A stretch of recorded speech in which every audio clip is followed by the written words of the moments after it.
कक्षा 12th के अंतर्गत एक बहुत ही बढ़िया टॉपिक जिसे बोलते हैं आवेश का क्वांटीकरण सिद्धांत। कौन सा सिद्धांत? आवेश का क्वांटीकरण सिद्धांत। ठीक है, आप सभी को पता होगा कि ये जो सिद्धांत है कक्षा 12th के अंतर्गत फर्स्ट चैप्टर के अंतर्गत आता, बहुत ही इंपॉर्टेंट है।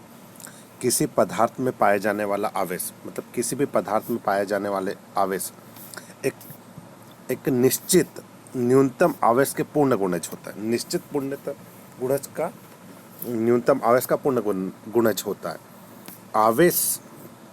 आवेश के इस गुण को आवेश का क्वांटीकरण कहते हैं तथा इस निश्चित न्यूनतम आवेश को ही मूल आवेश कहते हैं।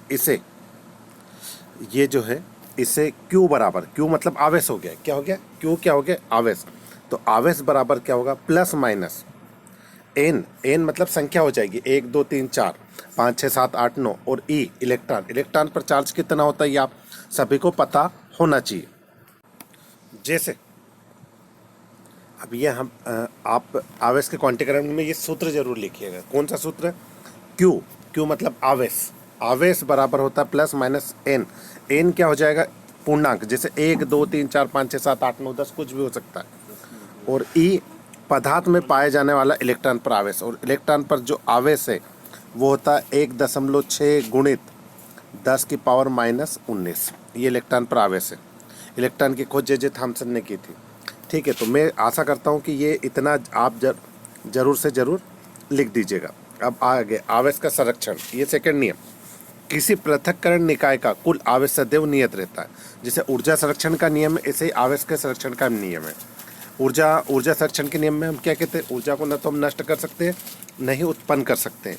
इसी प्रकार आवेश संरक्षण में किसी पृथक्करण निकाय का कुल आवेश सदैव नियत रहता है, अर्थात किसी पृथक्करण निकाय में धन आवेश और ऋण आवेश के बीच गणित योग का सदैव नियत रहता है।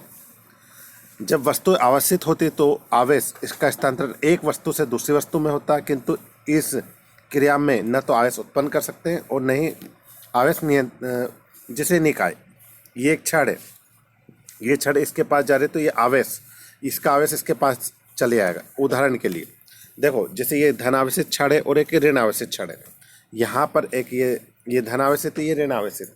अब ये दोनों ही छड़ है, स्वतंत्र है तो कोई दिक्कत नहीं। लेकिन अब मान लो इसमें 10 इलेक्ट्रॉन है और इसमें 10 है।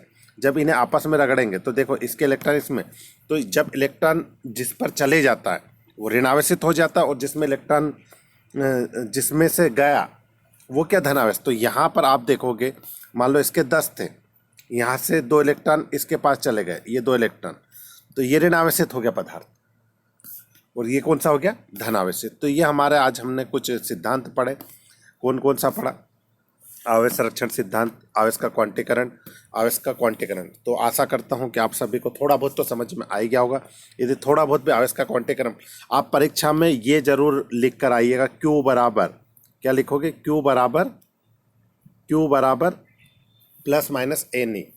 तो आपको पूरे नंबर मिलेंगे। कितने बार एग्जाम में पूछ लेता है।